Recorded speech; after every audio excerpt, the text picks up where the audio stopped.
The next part of the story, it's about sin of Sodom and Gomorrah, when God is speaking about what happened in there. And this story reminds us the destruction of sin and importance of righteousness. We live in the modern world and we have so many sins and sinners around us, but also through Yeshua, through Jesus, God made us righteous and He made us a testimony.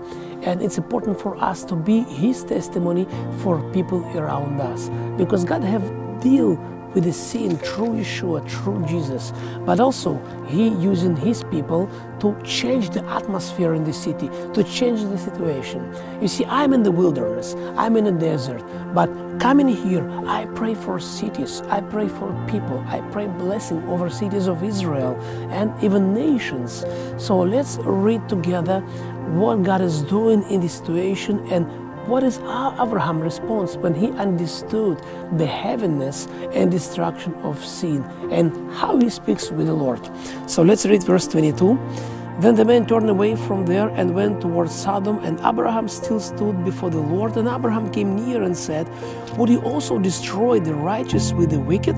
Suppose there were 50 righteous within the city. Would you also destroy the place and not spare it for the 50 righteous that were in it?" Now Abraham speaking to God about 50 people, and is saying, yes, I know destruction is coming, I know judgment is coming, but Lord, if there is 50 righteous men, will you spare city? Will you save city? And Lord's answer is yes, which is remind me that most of the congregations in Israel, they are about 50 people, 50, 40, 30 people. We have many not big congregations, small congregations. But this story tells us how important for God every believer and presence of the believers in the city. And Abraham received clear answer from the Lord. If there is 50, in Hebrew, chamishim, chamishim.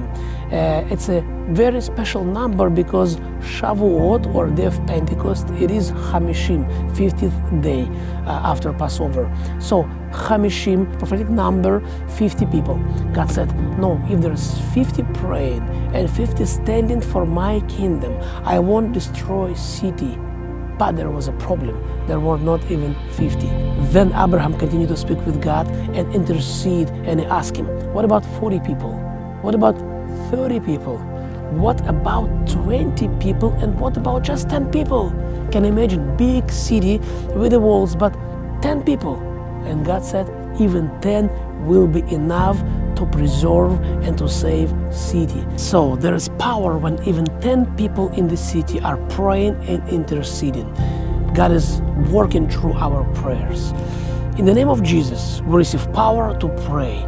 And those prayers worked in the life of Abraham and his relationship with God. But through Yeshua, through Jesus Christ, we have power to affect our cities. And even though maybe your church are not very big, but even small, the presence of believers in the city and their prayers carry weight, carry kingdom weight, and bringing God's changes to the city. So it's important to continue to pray, because God is counting on us. God is using us and using our prayer.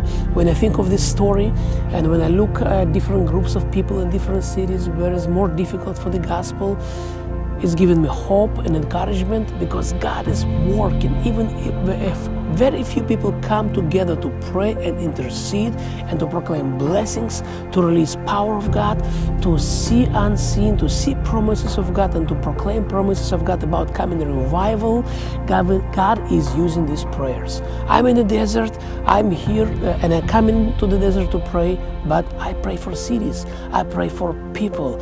And it's so important to pray even when we are in the wilderness. Pray about spiritual wilderness, and God will honor our prayers as He honored prayer of Abraham, and He will release changes and He will release blessings.